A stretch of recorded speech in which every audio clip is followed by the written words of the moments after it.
पाँच बजे आ जाना फिर।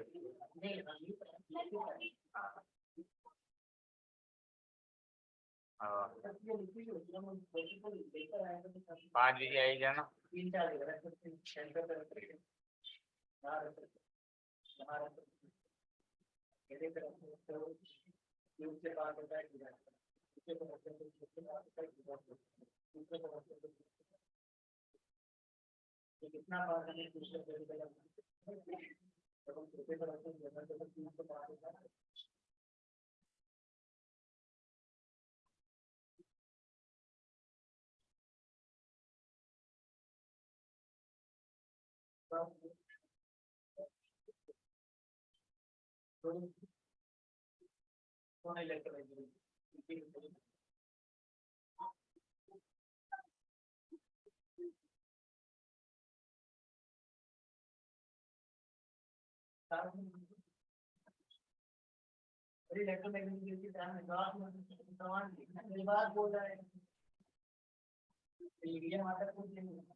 कल का पिछला वीक कल तो बेकार था, परसों तो बढ़िया था। कल तो यार मेरा नुकसान हुआ कल तो, लगभग जो है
अब आ रही है बस। इतना क्यों घबरा जाते हो तुम? थोड़ी तो 1 सेकंड में घबराई, आवाज नहीं आ रही है। हाँ, क्या क्या कह रहा है? कौन गिरा था? हाँ, कौन गिरा था? खड़ा तो? नहीं, तू तो नहीं गिरा होगा। कोई गिरा था, मैं लगा आप तो मेरे हो गए क्या? तो मुझे लग रहा है मुझे सुनाई नहीं देगा।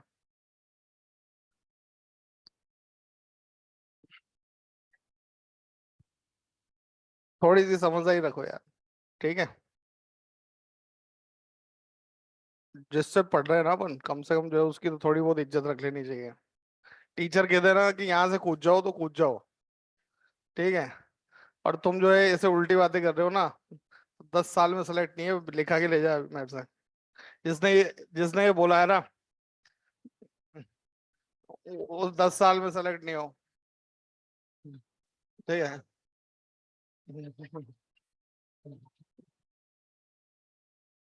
बिना बात टाइम वेस्ट मत कर, निकल ले तू घर पे अपना। ठीक है, लिखा के ले ले मेरे से। मेरे से लिखा के ले ले, जिसने बोला है। मेरे से लिखा के ले ले कि अगर तू इस साल सेलेक्ट हो जाए या अगले साल हो जाए, या तू डॉक्टर बन जाए दोबारा तो। हाँ, क्या? खड़ा हो। खड़ा हो, खड़ा। क्या नाम है तेरा? 1 मिनट में तबीयत सही कर दूंगा तेरी। बैठ जा चुपचाप। हाँ, चलो क्या पढ़ रहे थे बताओ मेरे को। हाँ हाँ, विवर्तन लिखो भाई।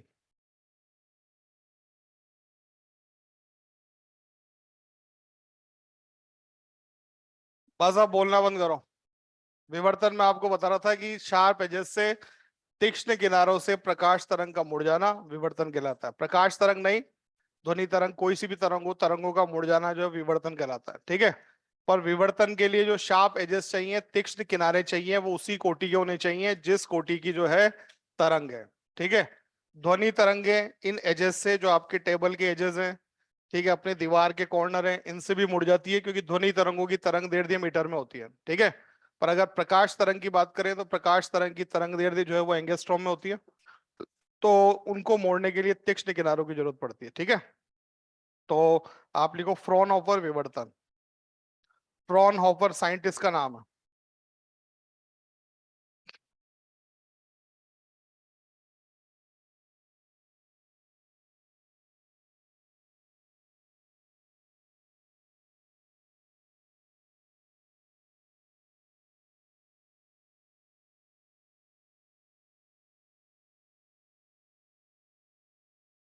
देखो इधर ध्यान से।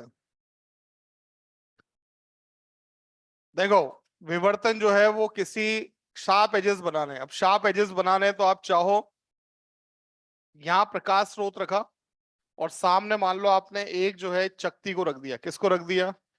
जिसके भी शार्प एजेस हैं, तो तरंग यहां से टकरा के इधर जा सकती है। ठीक है। या फिर ये स्रोत है, सामने आपने इस तरीके से एक जो है छिद्र बना दिया। छिद्र है ये छोटा सा, पर बड़ा बनाया मैंने, है ना? तो यहां से प्रकाश तरंग मुड़ के भी इधर जा सकती है। ठीक है। तो ये छिद्र से भी हो सकता है, और चकती रखने से भी क्या हो सकता है, आपका विवर्तन हो सकता है। शार्प एजेस जहां पर भी होगा, वहां से तरंग क्या हो जाएगी आपकी, मुड़ जाएगी कि नहीं मुड़ जाएगी, है ना? चलो। तो फ्रॉनहोफर ने क्या किया, देखो इधर ध्यान से। उन्होंने सबसे पहले तो ये तो बनाया स्रोत। ये तो स्रोत है। ठीक है। स्रोत के सामने उन्होंने इस तरीके से तीक्ष्ण जो है वो छिद्र बनाया है।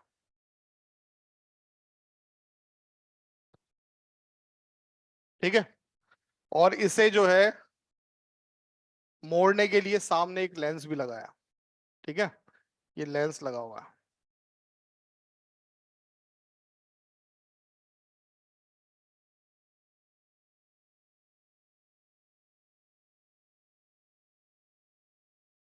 और सामने वही पर्दा है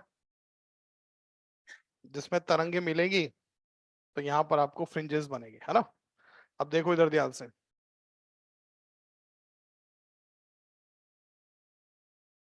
यहाँ पर जो है फ्रॉनहोफर एक नया कॉन्सेप्ट लेकर आया, क्योंकि एक ही स्रोत है। एक ही छेद है कि नहीं है? हमें दो तरंगे बनानी है, तो यहाँ पर हम जो है तरंगिकाएं बनाते हैं। क्या बनाते हैं? तरंगिकाएं आप कितनी भी बना सकते हो। जो ये खुला दिख रहा है यहाँ पर, इसमें बहुत सारी तरंगे आ रही है। उन तरंगिकाओं को जो है आप क्या कर सकते हो, दो भागों में भी बांट सकते हो, चार में भी बांट सकते हो, छह में भी बांट सकते हो, आठ में भी बांट सकते हो, कितने में भी बांट सकते हो। हम सबसे सिंपल रखेंगे। ये जो दूरी है यहाँ से यहाँ तक, व्यतिकरण में तो हमने इसको डी लिखा था, यहाँ इसको ए लिख देते हैं। आप डी भी लिख दोगे तो कोई फर्क नहीं पड़ता। ठीक है, डी लिखूं? ये लो, इसको मैंने डी लिख दिया फिर से। ठीक है, और ये जो खुली जगह है, इसमें हम दो तरंगिकाएं बनाएंगे। इनको इंग्लिश में बोलते हैं वेवलेट। क्या बोलते हैं? मतलब एक जो प्रकाश पुंज आ रहा है, उस प्रकाश पुंज को मैंने क्या कर दिया, दो भागों में बांट दिया। तो ये मानेंगे कि एक प्रकाश पुंज यहां से आ रहा है, और एक प्रकाश पुंज जो है वो कहां से आ रहा है, यहाँ से आ रहा है। समझ में आ गई बात सभी को? ठीक है, एक तरंग के दो भाग बना लिए। ये जो है तरंगिकाएं बोलते हैं इनको। क्या बोलते हैं? तरंगिकाएं। अब देखो इधर ध्यान से। सबसे पहले अगर तरंग यहां पर जाती है बिल्कुल सीधी, तो उस कंडीशन में तो यहां चली जाएगी। ठीक है, पर अगर सपोज मैं आपसे बोलता हूं कि जैसे ही प्रकाश तरंग यहां गिरी और एक प्रकाश तरंग यहां पे गिरी, तो इन ऑब्स्टिकल से, मतलब ये जो आपके एजेस हैं, इनसे मुड़ जाएगी कि नहीं मुड़ जाएगी? तो मुड़ के मान लो ये तरंग चली जाती है, ये तरंगी का जो है वो मुड़ के चली जाती है यहाँ पे। ये पूरी एक ही मानना है ना, ये पूरा एक ही है गोला। ये इस सिरे से मुड़ के और इधर की तरफ चला गया। ये वाला भी मुड़ के मान लो कहां चला गया, इस तरफ चला गया। ठीक है, और फिर बाद में ये दोनों जो है वो ये मिलके यहां चले जाए। ठीक है, लेंस ने इनको केंद्रित कर दिया, ये दोनों तरंगे यहां पर मिल गई इस तरीके से। ठीक है, अब देखो इनमें अगर नीचे वाली तरंग आपको ज्यादा लंबी दिख रही होगी, ठीक है, इसमें अगर अंतर बनाएंगे तो बिल्कुल वैसा का वैसा ही जैसे कल बनाया था। ठीक है, देखो एक तो मैंने क्या कर दिया, यहां से ये लाइन बना दी है। क्या लिखा था इसको, एक्स, आज भी एक्स लिख दिया। पर्दे तक की दूरी क्या लिखी थी, ये कैपिटल डी, आज ये भी लिख दिया। ठीक है, और एक केंद्र से आपने सीधी लाइन यहां पे मिला दी इस तरीके से।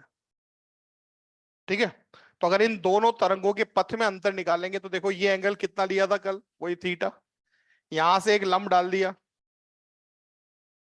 तो ये वाला एंगल भी कितना हो जाएगा, आवाज नहीं आ रही। और दोनों तरंगों के बीच में ये क्या आ जाएगा, आपका पथांतर होगा, ये होगा पथांतर। ठीक है, इन दोनों तरंगों के बीच में ये क्या हो गया, आपका पथांतर। ठीक है, ये दूरी कितनी थी, डी, सब बोलो। तो इसके केंद्र से इसके केंद्र तक की दूरी जो होगी वो कितनी हो जाएगी, d/2 हो जाएगी। कितनी हो जाएगी? चलो सब ध्यान से देखना और मुझे भी बताना। थीटा के सामने वाली भुजा लंब बन गई, क्या बन गई, लंब बन गई, है ना। और ये वाली भुजा क्या बन गई, ये बन गई आपकी जो है कर्ण। तो लंब बटे कर्ण किसके बराबर होता है, साइन थीटा के बराबर। किसके बराबर होता है? तो इसका मतलब साइन थीटा का मान मिल जाएगा मुझे, साइन थीटा इक्वल्स टू, बोल के बताओ। और नीचे क्या लिखूं, d/2 आ जाएगा कि नहीं आ जाएगा? इसको इधर लिख दिया जाए तो जो पथांतर का मान होता है, ये पथांतर आता है कितना, d/2 साइन थीटा के बराबर। ठीक है, ये पथांतर आ जाएगा इन दोनों तरंगों के बीच में। अब आप खुद ही बताओ कि वहां पे मान लो ऊपर वाले बिंदु पर जो है वो आपकी चमकीली फ्रिंज बन रही है, तो पथांतर कितना होगा? अरे चमकीली के लिए कितना होता है, लैम्डा, 2 लैम्डा, 3 लैम्डा, 4 लैम्डा होता है कि नहीं होता है? ठीक है, और अगर वहां पे जो है आपकी जो है काली फ्रिंज बन रही है, डार्क बन रही है, तो क्या होता है, λ/2, 3 λ/2, इस तरीके से होता है कि नहीं होता है? ठीक है, पर अब ध्यान से समझना, इधर देखो ध्यान से। पथांतर का मान जो है मैं किसके बराबर कर दूं, पथांतर कर दिया मैंने λ/2 के बराबर। किसके बराबर, आवाज नहीं आ रही। तो कौन सी फ्रिंज बननी चाहिए, अदीप्त बननी चाहिए। क्या बननी चाहिए? पर जब मैं ये वैल्यू इसके बराबर करूंगा तो देखो ये d/2 साइन थीटा जो है वो क्या आ जाएगा, ये हो जाएगा आपका λ/2 के बराबर। बोलो, तो ये आपका 2 से 2 क्या हो जाएगा, और डी साइन थीटा जो है वो किसके बराबर होगा, लैम्डा के बराबर होगा कि नहीं होगा। ठीक है, अब देखो अपना दूसरा फॉर्मूला, ये थीटा दिख रहा है, ये ट्राइंगल दिख रहा है, ये वाला थीटा के सामने वाली भुजा लंब, ये वाली आधार। तो टेन थीटा इक्वल्स टू किसके है, किसके है, एक्स बाई कैपिटल डी के बराबर है कि नहीं है। तो आपको पता है अल्प कोण के लिए, अल्प कोण के लिए साइन थीटा किसके बराबर होता है, टेन थीटा के बराबर होता है कि नहीं होता है। तो साइन थीटा का मान कितना है बोल के बताओ, लैम्डा बाई डी, और टेन थीटा का मान कितना है, एक्स बाई डी। तो एक्स का जो मान आता है वो कितना आ जाएगा, वो आपका लैम्डा डी बाई डी आ जाएगा कि नहीं आ जाएगा। और अगर आप nth बनाओगे तो उसमें क्या आ जाएगा, एन बी आ जाएगा। ये मान व्यतिकरण में किसका था, दीप्त का, किसका था। पर यहां देखो पथांतर कितना लिया, लैम्डा बाई टू, तो ये 2 से 2 कट गया, और ये मान जो बन गया वो किसका बन गया, आपका अदीप्त का मान है। इसको यहाँ अदीप्त नहीं बोलते, बोल सकते हैं, ठीक है, पर इसको बोलते हैं मिनिमा। क्या बोलते हैं इसको, मिनिमा। वही मिनिमा का मतलब क्या होता है, वही अदीप्त ही है। जहां पे डार्क फ्रिंज बनेगी उस एक्स का मान कितना होगा, n d lambda by d के बराबर होगा। बात समझ में आ गई। उसका रीजन ये है कि ये डी बाई टू लिखते हैं ना, तो ये 2 से 2 क्या हो जाता है आपका, कट जाता है। ठीक है, अब पूरा नहीं लिख रहा हूँ, डायरेक्ट लिख रहा हूँ आंसर अगला भी।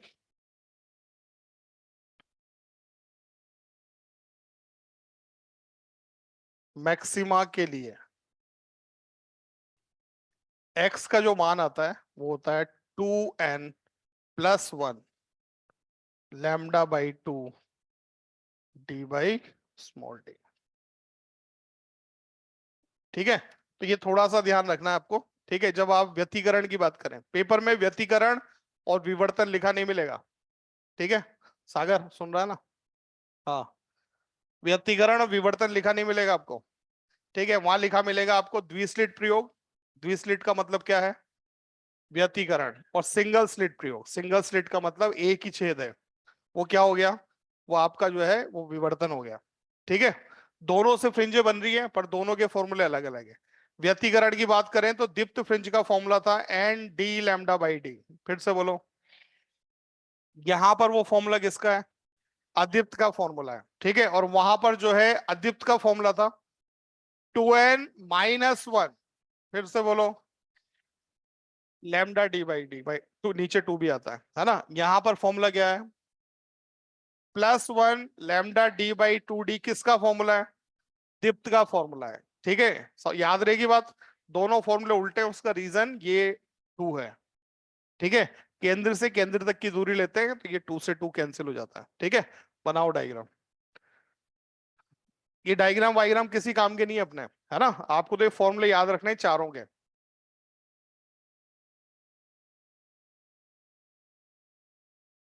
पेपर में लिखा मिलेगा द्विस्लिट और सिंगल स्लिट। ठीक है, तो द्विस्लिट कहीं भी लिखी हुई है तो इसका मतलब वो क्या है, आपका व्यतिकरण की बात कर रहा है, उसमें फॉर्मूले और इसके फॉर्मूले अलग है।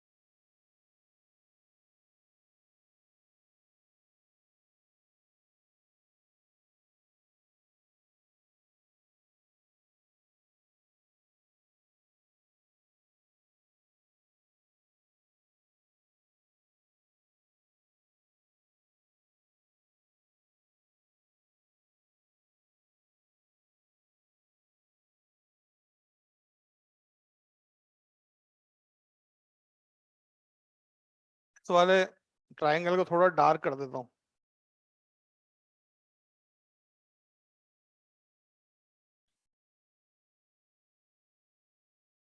ये पथांतर आ जाएगा।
सुनो यहाँ लिख देना इस जगह, इस लाइन के ऊपर, मिनिमा के लिए।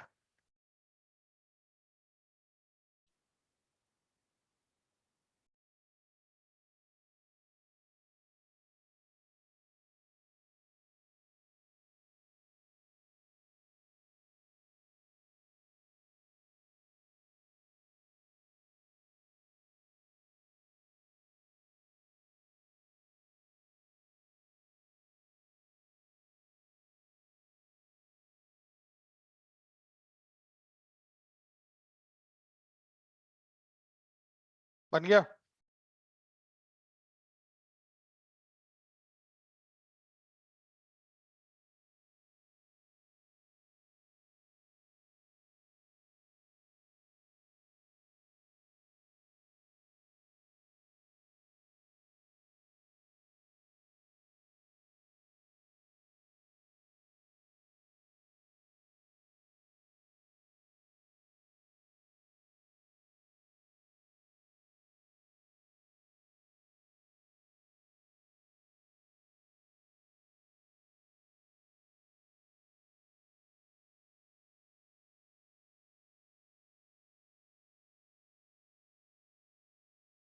बना दिया।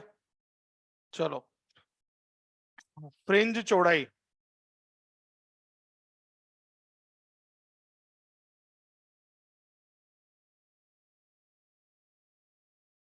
इसका मान फिर से वही क्या था,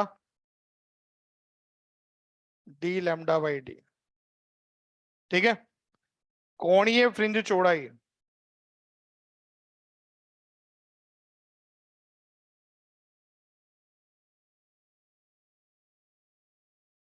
again lambda by small D. दोनों फॉर्मूलों में कोई अंतर है क्या? नहीं है। ठीक है, अगर आपको फ्रिंज चौड़ाई वहां निकालनी है, यहां निकालनी है, दोनों में कोई अंतर नहीं है। दोनों का मान जो है वो कितना आएगा, वहां भी लैम्डा डी बाई डी था, यहाँ भी मान कितना है, लैम्डा बाई डी है। कोणीय फ्रिंज चौड़ाई का मान वहां भी लैम्डा बाई स्मॉल डी था, यहाँ भी मान जो है वो आपका small D by small lambda by D है। ठीक है, पर एक अंतर है। अंतर क्या है? सेंट्रल फ्रिंज मतलब केंद्रीय फ्रिंज, केंद्रीय फ्रिंज चौड़ाई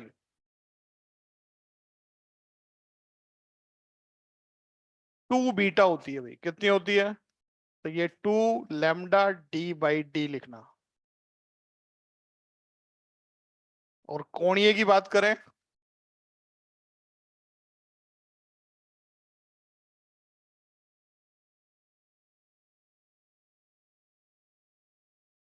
ये भी केंद्रीय है, तो टू थीटा या टू अल्फा, ये भी क्या लिखना, टू लैम्डा बाई स्मॉल। यहां पर जो केंद्रीय फ्रिंज होती है वो कैसी बनती है, वो आपकी डबल मोटाई की होती है। बाकी फ्रिंजें जो है वो तो बिल्कुल वैसी की वैसी हैं, पर केंद्रीय फ्रिंज की बात करें तो केंद्रीय फ्रिंज जो है वो कैसी बनती है आपकी, डबल होती है बाकी फ्रिंजों से। ठीक है,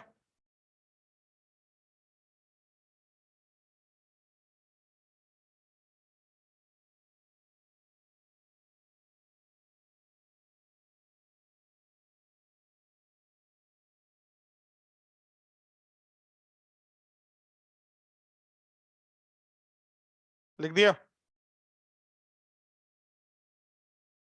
चलो, क्वेश्चन तो आपके इन फॉर्मूलों से हो जाएंगे, है ना। मैं एक बार फिर रिपीट कर रहा हूं, अगर आपको डबल स्लिट बोले या वाईडीएससी बोले, तो वहां पर जो है बात करें अपने चमकीली फ्रिंज की, तो आंसर था आपका n d lambda by D.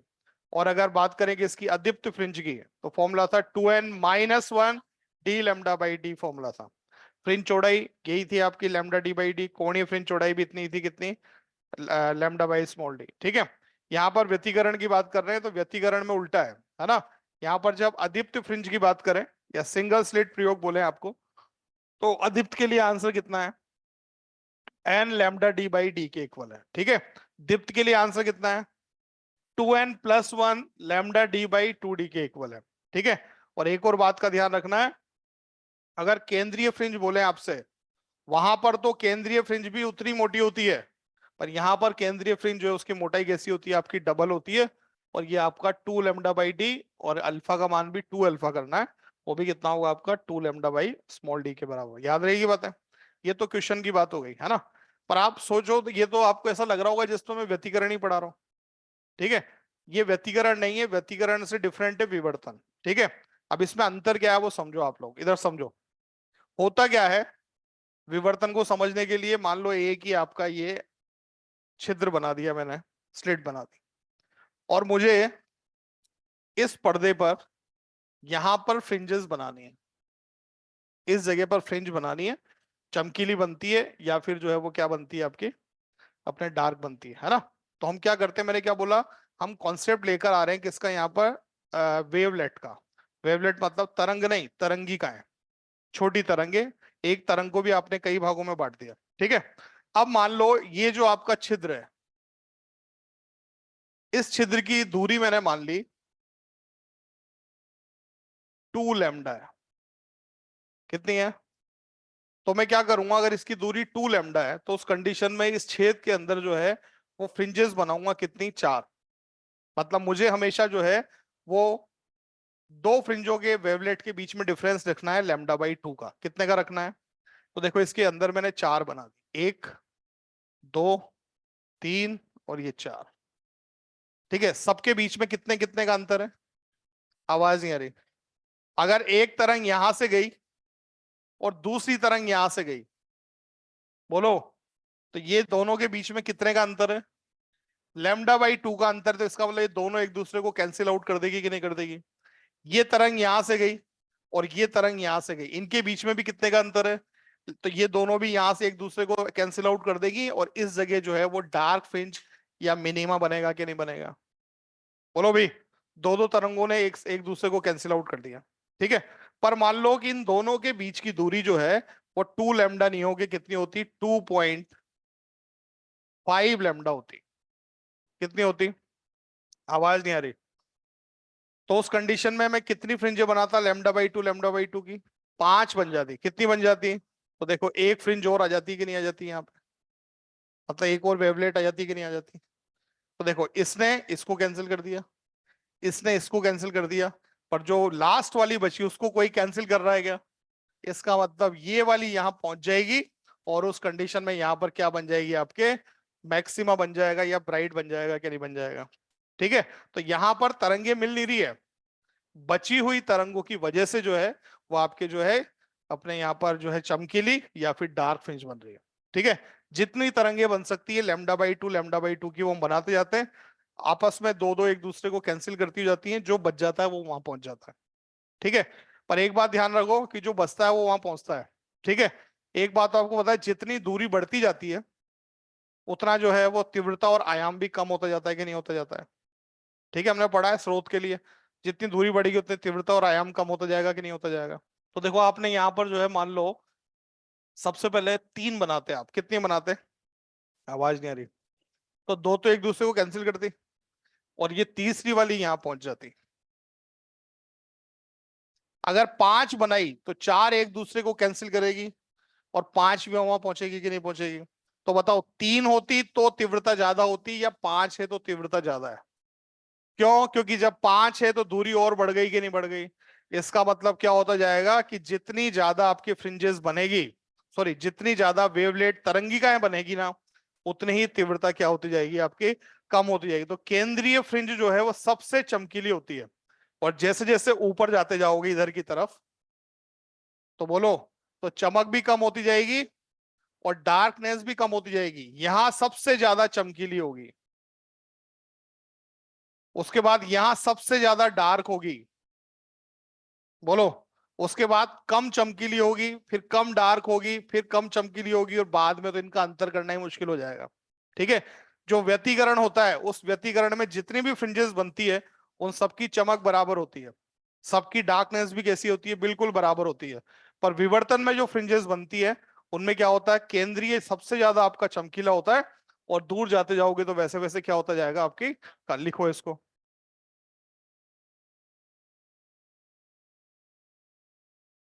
लिखो विवर्तन में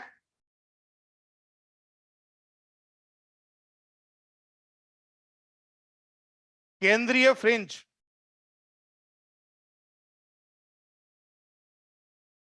केंद्रीय फ्रिंज सबसे अधिक चमकीली होती है। केंद्रीय फ्रिंज सबसे अधिक चमकीली होती है।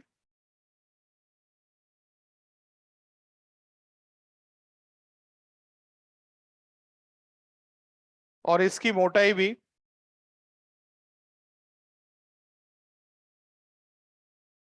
बाकी फ्रिंजों से दुगनी होती है।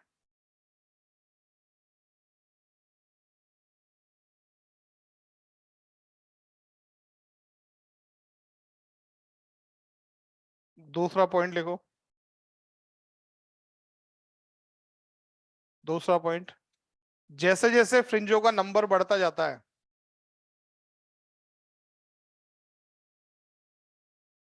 फ्रिंजों का नंबर बढ़ता जाता है,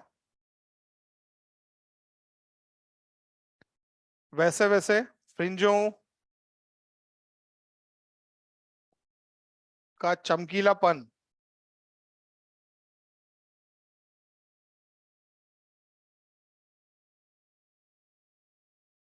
और डार्कनेस को क्या बोलते हैं? डार्कनेस लिख दो। हाँ, कौन सा? गहरा थोड़ी होता है, कालापन लिख सकते हो।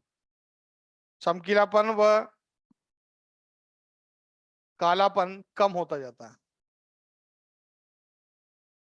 ठीक है, केंद्र के पास सबसे ज्यादा चमकीली सबसे ज्यादा काली बनेगी, है ना। और जैसे जैसे दूर जाते जाओगे तो उससे क्या होगा, आपका चमकीली फ्रिंज भी कम होती जाएगी और डार्क भी क्या होती जाएगी, आपकी कम डार्क होती हुई चली जाएगी। ठीक है, एक इसका जो है ग्राफ भी बनाते हैं, देखो इधर ध्यान से। या हम यूं बना रहे हैं ना फ्रिंजों को, तो मैं ऐसे ही बना देता हूं। देखो इधर, ये केंद्रीय फ्रिंज है यहाँ पर, तो केंद्रीय फ्रिंज की तीव्रता सबसे ज्यादा होती है।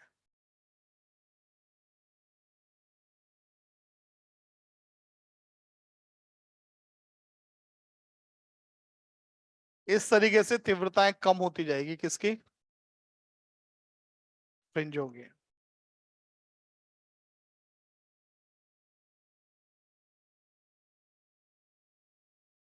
केंद्रीय फ्रिंज, इसकी तीव्रता मान लो आई नॉट है, कितनी है? तो इसके बाद में जो आने वाली फ्रिंज होती है, पहली ब्राइट है, ये कौन सी? पहली चमकीली। देखो पहले यहाँ आएगी काली, फिर आएगी चमकीली, इसकी तीव्रता जो है आई नॉट बाय 22 रह जाती है। कितनी होती है? 1/22 गुना हो गई है ना। इधर भी कितनी रह जाएगी इसकी भी तीव्रता? आई नॉट बाय 22 यहाँ हो जाएगी। इसके बाद जो आती है उसकी तीव्रता आई नॉट बाय 61 हो जाती है। ठीक है, इसकी तीव्रता कितनी हो जाएगी? आई नॉट बाय 61। ये तीन मान तो आप याद रखना, बाकी और भी फिर कम होते जाते हैं इस तरीके से। ठीक है, बनाओ।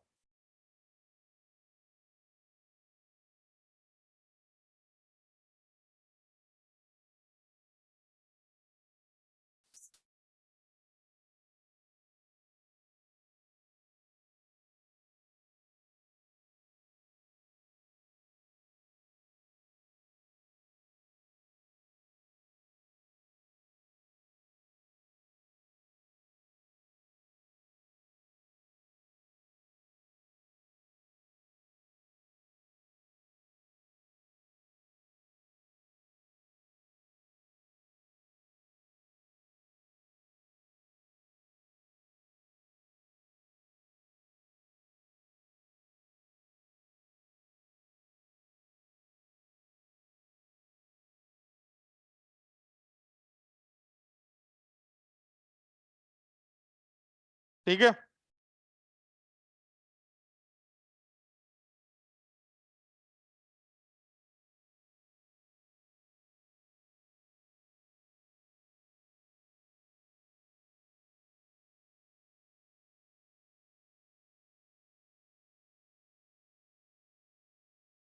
न्यूमेरिकल क्वेश्चन जो पूछेंगे आपसे वो तो फॉर्मूलों पर बेस्ड है, चारों बातें ध्यान रखना। दो उधर की और दो इधर की, है ना। लिखना स्टार्ट करो। अभी तो सही करना है, क्योंकि अभी तो यही पढ़ा रहा हूँ, एकल स्लिट प्रयोग की बात करूंगा, है ना। फॉर्मूले देख के लगाना है सही से। लिखो।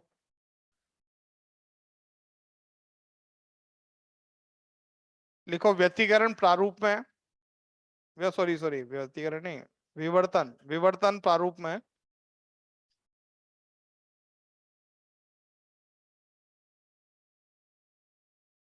स्लिट से पर्दे तक की दूरी, स्लिट से पर्दे तक की दूरी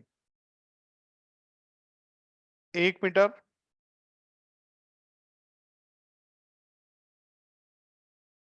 प्रकाश की तरंग दैर्ध्य दिए, प्रकाश की तरंग दैर्ध्य दिए 6000 एंगस्ट्रॉम,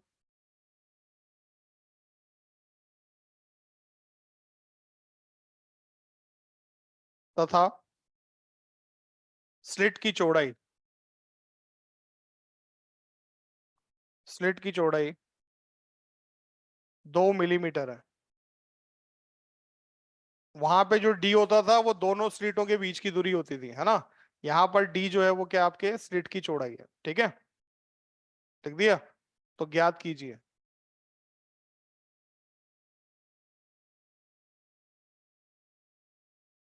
नंबर 1,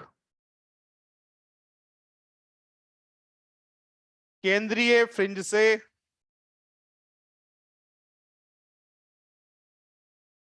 पांचवी दीप्त की दूरी, या दीप्त को आप मैक्सिमा भी बोल सकते हो ना। सेकंड लिखो, केंद्रीय फ्रिंज से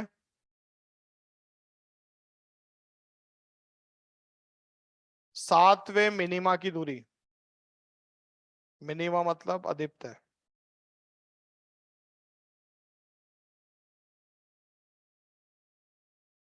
फ्रिंज चौड़ाई, तीसरा सवाल,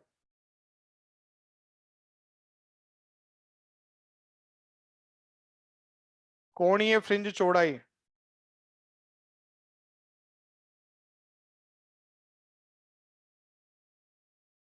और लास्ट केंद्रीय फ्रिंज चौड़ाई।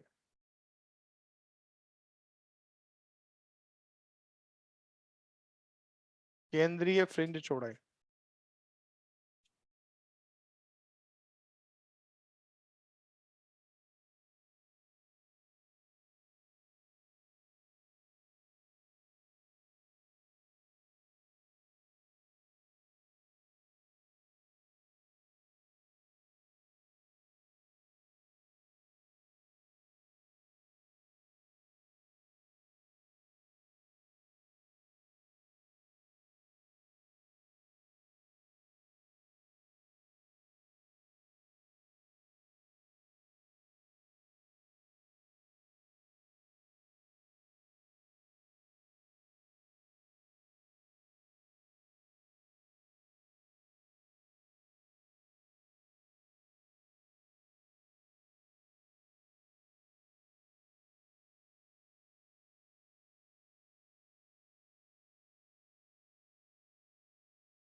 हो गया।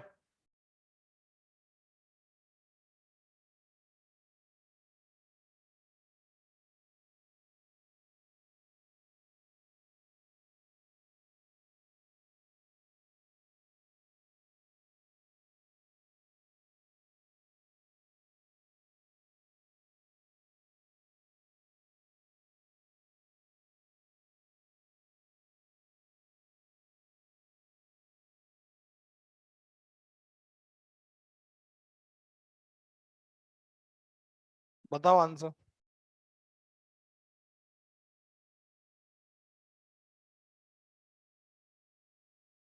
सबसे पहले आपने निकाला नंबर एक ब्राइट के लिए, तो एक्स का फॉर्मूला लिखा होगा। कौन सी ब्राइट है? 5 plus 1 lambda d by 2 D, ऐसा ही लिखा है। यहाँ लिखा होगा 10 और 1 11, लैम्डा का मान 6000, 10 की घात -10, डी का मान कितना है? 1 मीटर। नीचे लिखा होगा 2 स्मॉल डी का मान कितना है? 2 मिलीमीटर।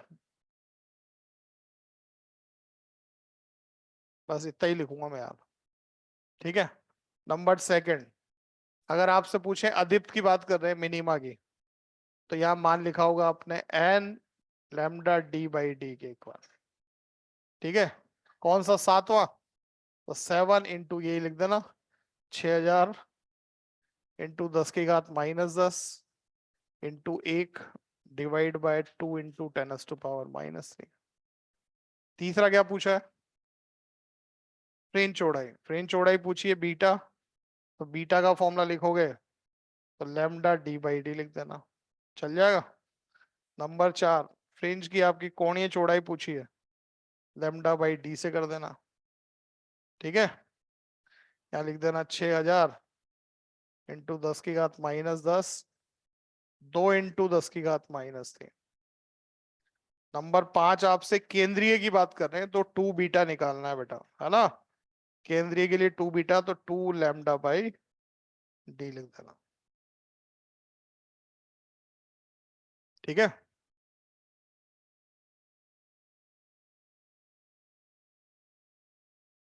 लिख दिया। चलो अगला क्वेश्चन लिखो।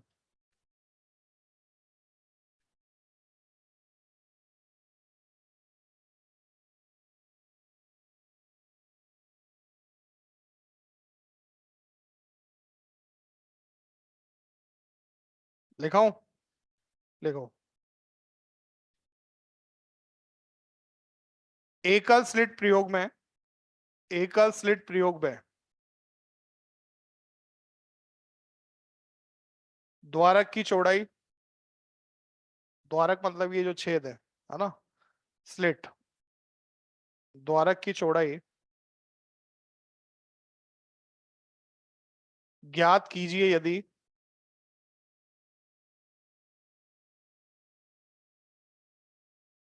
प्रकाश की तरंग दैर्ध्य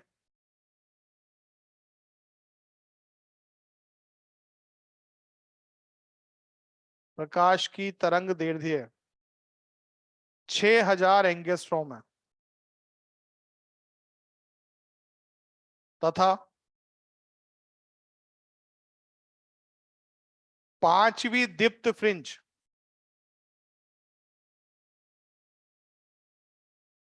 पांचवी दीप्त फ्रिंज केंद्रीय फ्रिंज से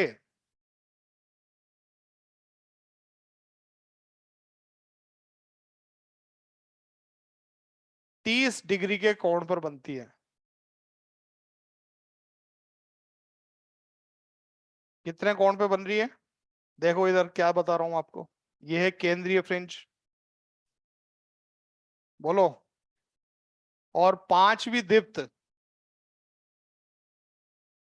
यहां बन रही है, पांचवी, और इन दोनों के बीच का कोण कितना है? 30 डिग्री का कोण है। नहीं आई बात समझ में? ठीक है। ये दे रखा है कोण आपको, तो आपको जो है बताना है किसकी, डी की दूरी बतानी है, ठीक है। बताओ। फ्रिंज चौड़ाई नहीं दे रखी है। फ्रिंज चौड़ाई तो क्या होती है? ये होती है, एक डार्क और एक ब्राइट, बोलो भाई। इसकी मोटाई होती है फ्रिंज चौड़ाई, तो ये होता है आपका फ्रिंज चौड़ाई, ठीक है, अल्फा जिसको हमने लिखा है, ठीक है। अल्फा नहीं दे रखा आपको, आपको दे रखा है केंद्रीय फ्रिंज से पांचवी दीप्त तक का कोण कितने डिग्री का है? 30 डिग्री का कोण दे रखा है, ठीक है। तो आपको जो है क्या बताना है? द्वारक की चौड़ाई बतानी है, मतलब स्मॉल डी का मान बताना है। सब बोर्ड पे ही है आपके, कोई ऐसी बात नहीं, बोर्ड पे ध्यान से देखो सब दिख जाएगा।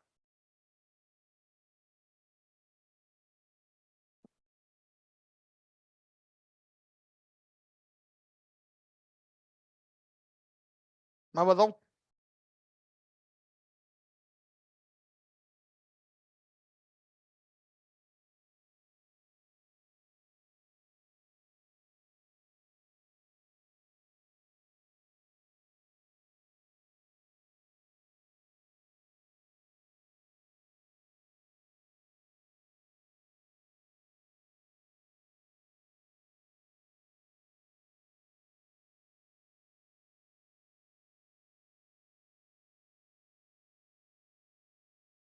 मुझे आंसर याद नहीं है, तुम कर लो फिर बता दो।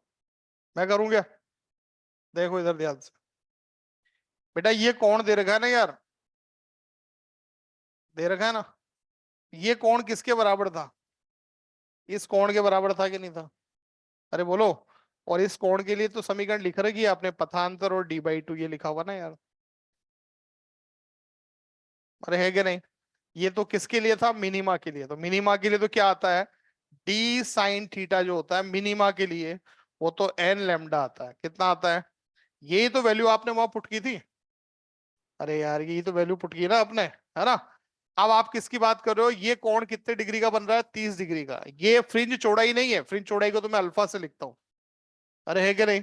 ये कोण दे रखा है आपको 30 डिग्री का, पर कौन सी फ्रिंज बन रही है? पांचवी दीप्त बन रही है या मैक्सिमा बन रहा है? बोलो भाई। तो उस कंडीशन में क्या लिखूं बताओ मेरे को यहाँ पर?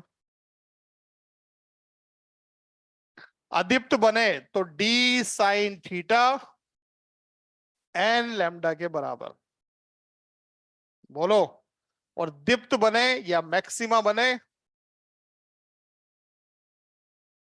तो डी साइन थीटा 2n+1 λ/2 के बराबर। ठीक है। चलो डी साइन 30 का मान लिख दो डायरेक्ट, या साइन 30 लिखना? कौन सी? तो 2 × 5 × 1 λ/2। डी इक्वल टू लिखोगे तो 1/2 साइन 30 का मान, ये 2 × 5 + 1 बाई 2। और लैम्डा, लैम्डा का मान कितना है? 6000 एंगस्ट्रॉम। 6000 × 10⁻⁻10। ठीक है, 2 से 2 कैंसिल आउट कर देना, और डी इक्वल टू आंसर आएगा 6000 × 10⁻−10 डिवाइड बाय 11। 11 डिवाइड में मल्टीप्लाई में।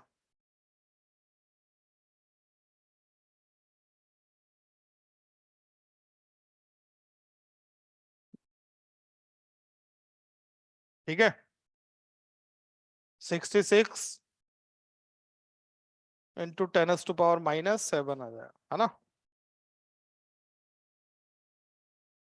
समझ आ गई बात सभी को?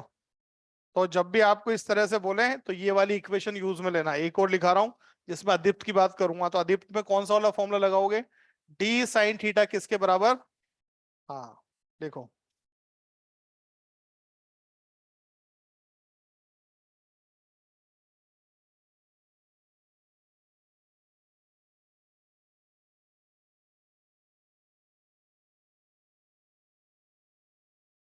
दिखाऊं?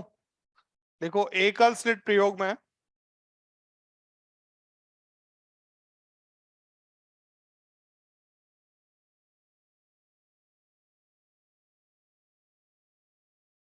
द्वारक की चौड़ाई,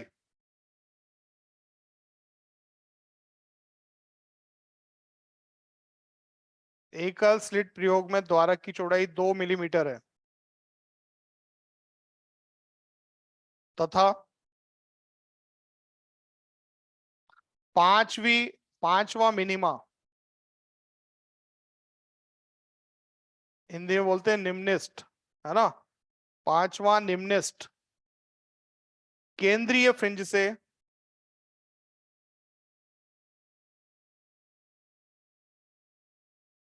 पांचवा निम्निस्ट केंद्रीय फ्रिंज से 60 डिग्री के कोण पर बनता है।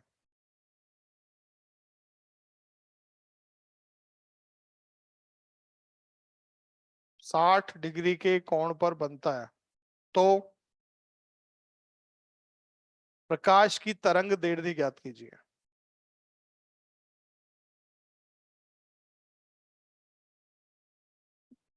कौन सी इक्वेशन लगाओगे? वो जो सबसे ऊपर लिखी हुई है, डी लैम्डा, सॉरी अपने d sine theta equals to n lambda. निम्निस्ट की बात कर रहे हैं तो ऊपर वाली इक्वेशन लगाओ।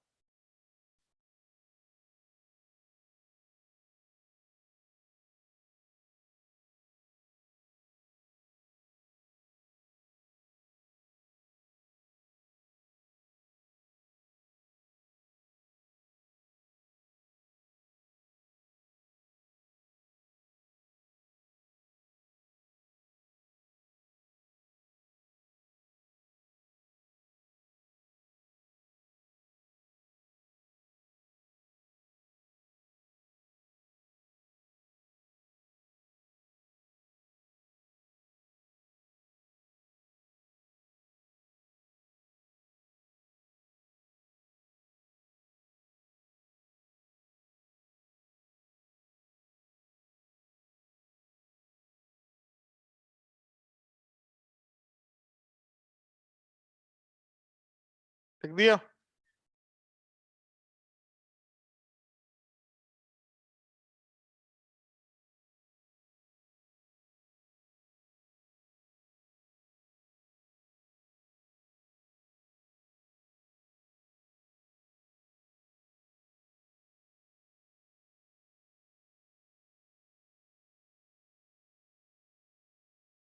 हो गया यार, चलो।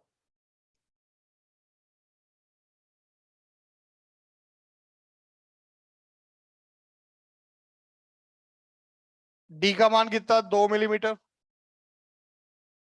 साइन 60 का मान √3/2। एन का मान 5 और लेमडा आपको पता करना है। ठीक है, लेमडा इक्वल्स टू लिखोगे तो 2 × 10⁻³ इंटू √3।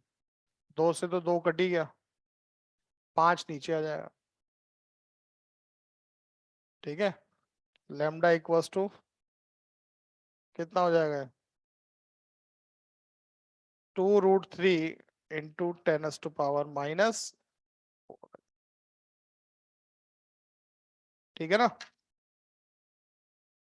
अरे एक पॉइंट ऊपर बढ़ा दी, एक नीचे बढ़ा दी मैंने। ठीक है, चलो अगला सवाल लिखो।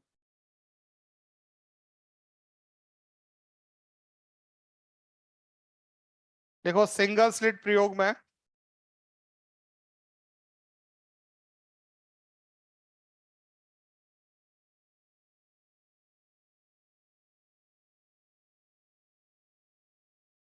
दो अलग अलग तरंग दैर्ध्यों के लिए दो भिन्न भिन्न तरंग दैर्ध्यों के लिए एक ही बिंदु पर, एक ही बिंदु पर पांचवी व छठी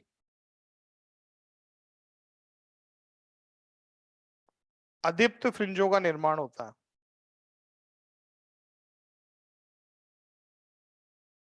पांचवी व छठी अदीप्त फ्रिंजों का निर्माण होता है।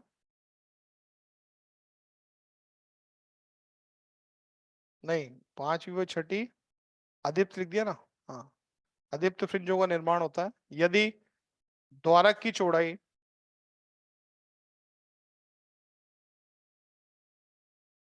1 मिलीमीटर तथा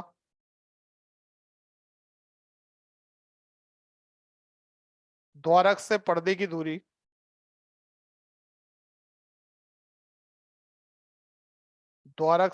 की दूरी 2 मीटर हो, तो तरंग दैर्ध्यों के मान होंगे।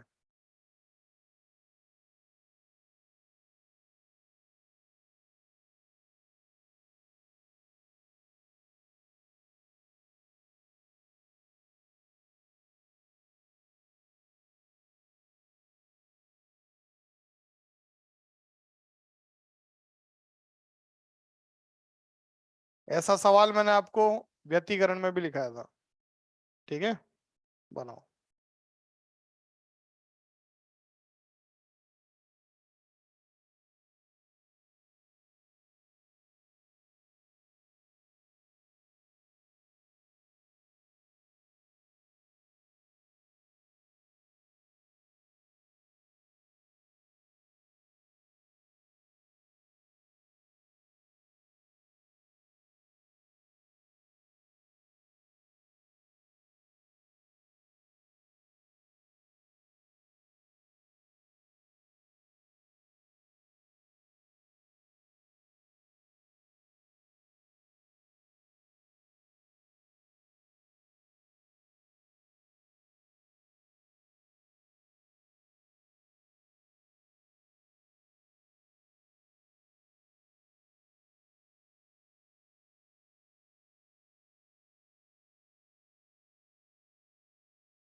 हो गया?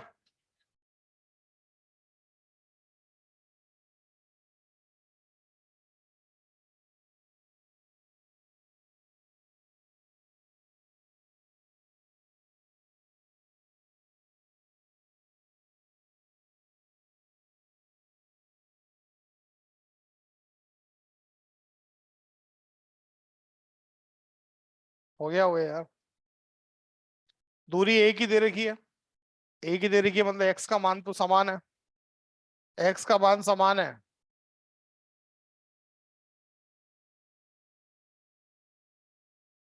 फॉर्मूला मैंने मिटा दिया। एक्स का मान कितना होता है आदित्य के लिए, मिनिमा के लिए? N lambda d by d होता है। बोलो बेटा। दूरी एक ही है, इसका मतलब ये है n two lambda two d by d होगा। होगा ना? ये दोनों तो कैंसिल होते ही हैं, पहले भी बता दिया आपको। N one upon n two जो होता है ना, वो lambda two upon lambda one के बराबर होगा कि नहीं होगा? बोलो बेटा। इसका मतलब ये हो गया कि आप क्या करोगे यहाँ पर कि जो है, जो भी लैम्डा का अनुपात होगा वो क्या होगा, उसके नंबर से उल्टा होगा कि नहीं होगा, क्योंकि दूरी समान रखनी है। एन का मान ज्यादा है तो लैम्डा कम है, एन का मान कम है तो लैम्डा ज्यादा होगा। ठीक है? अब देखो इधर ध्यान से, हम क्या कर सकते हैं। सिंपल सी बात है। आप अगर जो है यहाँ पर एक्स का मान लिखना चाह रहे हैं तो एक्स इक्वल्स टू कौन कौन सा नंबर है, तो यहाँ 5 लिख दिया। ठीक है? 5 इंटू लैम्डा, और यहाँ क्या लिख दूं मैं? ये दूरी थोड़ी दे रखी है यार मैंने तो। हाँ, समान करके तो यही आ सकता है यार। तो फिर एक काम करो ना, सवाल को थोड़ा बदल देते हैं। मैंने आपको नंबर दे रखा है ना, तो आप क्या क्या पूछा, लास्ट लाइन पढ़ना। तो तरंग दैर्ध्यों का अनुपात बताइए, अनुपात कर दो। एक्स नहीं दे रखा ना, अनुपात कर दो बस। तरंग दैर्ध्यों का अनुपात बताइए। तो lambda one upon lambda two जो आएगा, वो n two upon n one है बस।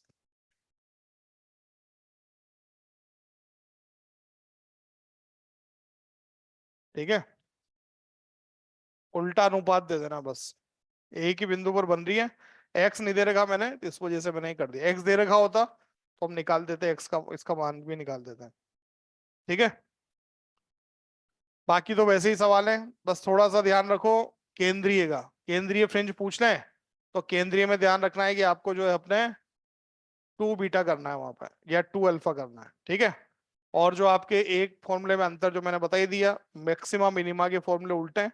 वहां पर जो आपका मैक्सिमा का फॉर्मूला था, यहाँ किसका है, मिनिमा का। वहां पर जो मिनिमा का फॉर्मूला था, यहाँ किसका है, मैक्सिमा का, पर उसमें भी अंतर है, माइनस का। वहां आंसर था आपका 2n-1 D lambda by d के इक्वल था, यहाँ आंसर है आपका 2n+1 D lambda by D. ठीक है? अब अगली घटना लिखो आप लोग, नंबर 3। क्या पढ़ लिया हमने? व्यतिकरण, विवर्तन। अब लिखो ध्रुवण।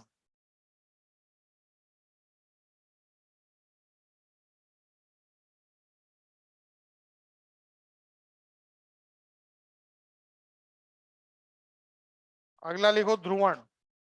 क्या होता है ध्रुवण, कौन बताएगा मेरे को? बताओ जिसको आता हो।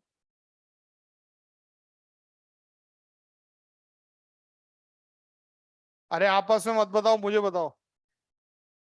बताओ।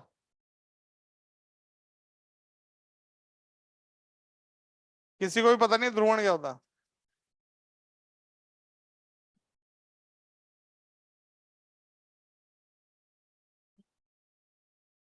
थोड़ा सा समझा ही पाऊंगा मैं तो, क्योंकि डेरिवेशन वगैरह तो नहीं हो पाया। थोड़ा समझाए थे बस, जरा जरा सा बचा। अगली क्लास में तो आधे घंटे में खत्म हो जाएगा अपना काम। आधा, हाँ चैप्टर आधा पौन घंटे में खत्म हो जाएगा। देखो इधर ध्यान से। अरे यार अब बोलो मत ना यार। ये प्रकाश तरंग है ये। कौन सी तरंग है? प्रकाश तरंग। कैसी होती है ये? अनुप्रस्थ तरंग। ठीक है? ध्रुवण जो है वो कभी भी आपका ध्वनि तरंग में नहीं हो सकता है। ध्वनि तरंग जो होती है, कौन सी तरंग होती है? अनुदैर्ध्य तरंग। कौन सी होती है? ये है अनुप्रस्थ तरंग। अगर तरंग संचरण इस दिशा में हो रहा है तो इसके कंपन इसके ऊपर नीचे विपरीत दिशा में हो रहे हैं कि नहीं हो रहे हैं? थोड़ा सा सोचना है ना, जो मैं बोलूं उसको सोच के देखना। अभी बोला नहीं, अभी बोलूंगा। ये कंपन किधर हो रहे हैं? ऊपर नीचे हो रहे हैं कि नहीं हो रहे? तो अगर मैं आपसे बोलूं कि आपको यहां खड़ा कर दिया जाए सामने, इस तरंग के सामने, बोलो, यहां खड़े हो आप, तो आपको ये कंपन कैसे दिखाई देंगे? सब बोलो। तो आप बोलोगे सर ये कंपन ऊपर नीचे दिखाई दे रहे हैं। अरे है कि नहीं? पर ये कंपन ऊपर नीचे नहीं होते। ठीक है। तरंग जो होती है उसमें कंपन इस तरह से होते हैं, देखो इधर ध्यान से। ये तरंग ऊपर नीचे कंपन किया, अगला जो लूप बन रहा है वो इस तल में नहीं बनेगा, तल से थोड़ा यूं हो जाएगा, तो कंपन यूं तिरछे हो रहे होंगे। अगला जो लूप बनेगा और टिल्ड हो जाएगा, कंपन ऐसे हो रहे होंगे। अगला लूप बनेगा वो बिल्कुल ऐसे हो जाएगा, उसके कंपन ऐसे होंगे। इसका मतलब इस आदमी को कंपन इस तरीके से तरंग दिखाई देगी। ये वाले कंपन ऊपर नीचे दिखाई देंगे, ये वाले कंपन थोड़े तिरछे, ये वाले और तिरछे, ये वाले फिर यूं, फिर ये वाले और यूं, इस तरीके से बदलती जाएगी तरंग। और ये जो तरंग कहलाती है इसे बोलते हैं अध्रुवित तरंग। क्या बोलते हैं? तरंग सामने से इस तरह से दिखाई देगी। ठीक है। ये अनुप्रस्थ तरंग है, ऐसे घूमती जाती है, कंपन हर दिशा में होते हैं और ये तरंग ऐसी बनती है। ठीक है। अब अगर मान लो इसको किसी भी ध्रुवक से, मतलब जो इसको ध्रुवित कर दे, उससे गुजारा जाए। ठीक है। ये ध्रुवण तल है। ध्रुवण तल मान लो जैसे अपने रोशनी आ रही है ना, काले कांच लगा देते हैं, या कांच के ऊपर एक जो है वो शीट लगा दी आपने, काली फ्लिप लगा दी है ना, उससे क्या हो रहा है, धूप जितनी आ रही है उससे कम हो जाती है कि नहीं होती है? तो वो कम क्यों हो रही है, उसका रीजन है, वो क्या होगी, तरंग ध्रुवित हो रही है। मान लो मैंने यहाँ पर एक शीट लगा दी इस तरीके से। ठीक है। अब ये शीट ऐसी है, जो कंपन ऐसे हो रहा होगा वो तो इसमें से निकल जाएगा। अरे है कि नहीं? और जो कंपन ऐसे हो रहा होगा वो इसमें से नहीं निकल पाएगा। इसका मतलब जो बाहर निकलने वाली तरंग होगी उसकी तीव्रता क्या रह जाएगी आपकी, कम हो जाएगी कि नहीं हो जाएगी? ठीक है। अब प्रकाश की तरंग दैर्ध्य तो बहुत कम है। अरे है कि नहीं? तो इसका मतलब ये हो गया कि जो हम शीट बनाएंगे, वो शीट में जो ये झिरी बनेगी, बोलो, ये झिरी इतनी पतली नहीं हो सकती जितनी प्रकाश की तरंग दैर्ध्य है। तो ये वाली तरंग तो निकलेगी निकलेगी, थोड़ी सी ये वाली भी निकल जाएगी, थोड़ी सी ये वाली भी कुछ ही तरंग को रोक पाएगी, और उस कंडीशन में तीव्रता जो है वो क्या हो जाएगी आपकी, कम हो जाएगी। ठीक है। तो ये ध्रुवण क्या हो रहा है कि अगर मान लो तरंग इस तरीके से हो जाए, इस आदमी को दिखने वाली तरंग जो है वो ऐसी और ऐसी ध्रुवित हो रही है, इसको बोलेंगे आंशिक ध्रुवण। क्या बोलेंगे? आंशिक ध्रुवण। ठीक है। पर अगर जो सामने आदमी खड़ा है उसको तरंग सिर्फ ऐसी दिखाई दे रही, बोलो, ये जो तरंग होगी क्या हो जाएगी आपकी, ये पूर्ण ध्रुवित तरंग होगी। क्या होगी आपके, जिसमें आपके कंपन सिर्फ एक ही तल में हो रहे हैं कि नहीं हो रहे हैं? तो आपके जो काला चश्मा होता है या जो शीट होती है, ठीक है, ये सब क्या करती है, तरंगों को ध्रुवित कर देती है। कुछ कंपनों को अपने में से गुजरने देते हैं और कुछ को अपने में से गुजरने नहीं देते। अरे बात समझ में आ रही है? ठीक है। जैसे आप कोई कार खरीद के लाए, ठीक है, एक तो आप मारुति खरीद लाए, ठीक है, 5-6 लाख 10 लाख की, ठीक है। तो फिर क्या होगा, जो मारुति की कार होगी ना उसमें आगे का शीशा देखोगे ना, तो वो ध्रुवक नहीं होता है, वो सिंपल कांच लगा हुआ है। तो अगर आप हाईवे पे जा रहे हो रात में और सामने से क्या आ गया, ट्रक आ गया, तो या तो आपको अपनी गाड़ी रोकनी पड़ेगी या फिर आंखें बंद हो जाएगी आपकी, क्योंकि वो जितनी लाइट उस ट्रक की आ रही है वो सारी की सारी अंदर आ जाएगी कि नहीं आ जाएगी? ठीक है। पर आप कोई बड़ी गाड़ी महंगी गाड़ी खरीद के लाए, ठीक है, मेरी जैसी नहीं, आपने जो है वो सड़ जैसी, जैसी सड़ की जैसे खरीद लाया, ठीक है, तो आगे का जो कांच होगा, ठीक है, वो जो तो होगा पोलराइड ग्लास होगा। वो क्या होगा, तो पोलराइड ग्लास क्या करेगा कि कुछ तरंगों को तो अंदर जो है गुजरने देगा और कुछ को क्या कर देगा, रोक देगा। इसका मतलब तीव्रता क्या हो जाएगी आपकी, कम हो जाएगी। ठीक है। तो ट्रक सामने से आ रहा होगा तब भी आपकी आंखें बंद नहीं होगी, आपको दिख रहा है ट्रक आ रहा है, पर जितनी उसकी बीम है वो अंदर लाइट आने वाली क्या हो जाएगी आपकी, कम हो जाएगी। ठीक है। तो जेसी सर की कार के ऊपर देखना जाके, कांच मत तोड़ देना, ठीक है, उनके जो कांच देखोगे ना तो कांच पे इस तरीके से आपको आगे वाले कांच पे ऐसी धारियां दिखाई देगी। ठीक है, आगे वाले कांच पे इस तरीके से लाइन दिखाई देगी। ये जो है कांच कौन सा आपका, ये पोलराइड ग्लास है ये। ठीक है, ध्रुवक है ये क्या करेगा, ये क्या करेगा, लाइट को कुछ को रोक लेगा और कुछ को उसमें से गुजरने भी देगा। ठीक है, तो अंदर आने वाली लाइट क्या हो जाती है, कम होता है ना। जैसे ये ग्लास है सिंपल वाइट, इसके में सूरज की रोशनी आ रही है तो क्या होगा, बहुत ज्यादा गर्मी हो जाएगी अंदर। इस पर आपने काली शीट लगा दी, ठीक है, या पर्दा ही लगा दिया, मान लो ये पर्दा भी क्या कर रहा है, ये पर्दा कुछ लाइट को अंदर आने दे रहा है और कुछ को क्या कर रहा है, ये आपका रोक रहा है कि नहीं रोक रहा है। ठीक है, जैसे आप पिक्चर देखने जाते हो, 3D पिक्चर देखने जाते हो, तुमने पिक्चर ही नहीं देखी आज तक। ठीक है, पर कुछ लोगों ने तो देखी होगी यार, लड़कों ने तो देखी होगी ना। तो 3D पिक्चर देखोगे तो 3D पिक्चर में जो चश्मा दिया जाता है आपको, पोलराइड ग्लास होता है। अब पोलराइड ग्लास कुछ नहीं है, सिंपल ग्लास है वो। ठीक है, पर उसमें क्या करा, ये कांच है, मतलब ये चश्मा है आपका। अरे मान लो इसमें जो पोलराइड शीट होगी ना, ये पोलराइड शीट इस तरीके से होगी यहाँ पे। इसका मतलब ये कौन से कंपनों को गुजरने देगी, ये ऐसे वाले कंपन को तो गुजरने देगी, ऐसे वालों को। पर दूसरी आंख पर ऐसी शीट होगी, ये कैसे कंपन को गुजरने देगी, ये ऐसे वालों को गुजरने देगी और ऐसे वालों को क्या कर देगी। तो इसका मतलब आपके माइंड तक दो अलग अलग इंफॉर्मेशन पहुंच रही है। ठीक है, जब आप दोनों आंखों से देख रहे हो तो एक आंख से आपको अलग दिखाई दे रहा है और दूसरी आंख से क्या दिखाई दे रहा है आपको, अलग दिखाई दे रहा है। तो दो इमेजेस बनती है, तो इमेजेस वो स्क्रीन से निकल के बाहर आ जाती है। नहीं आई बात समझ। जैसे मान लो मैं कोई भी नाम लिखता हूँ, क्या नाम है तेरा बता। हाँ, अर्पित।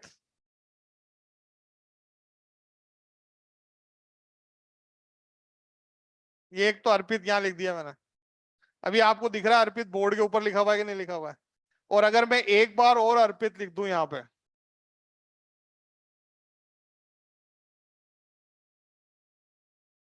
बहुत ही बड़ा नाम है तेरा यहाँ। छोटा नाम लिखता हूँ, छोटा नाम बता। शेरू, शेरू तो कुत्तों का नाम होता है यार।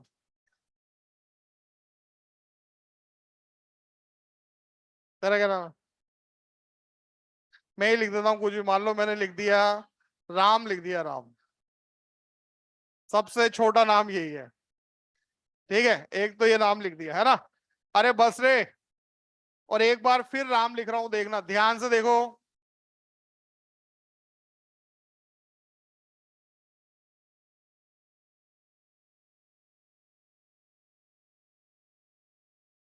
दिख रहा है, दो बार बस मैंने एक के ऊपर एक बार राम लिख दिया है ना। अब अगर आप इसको पूरे ध्यान से देखोगे तो आपको एक जो है वो इस बोर्ड से ऊपर दिखाई देने लग जाएगा।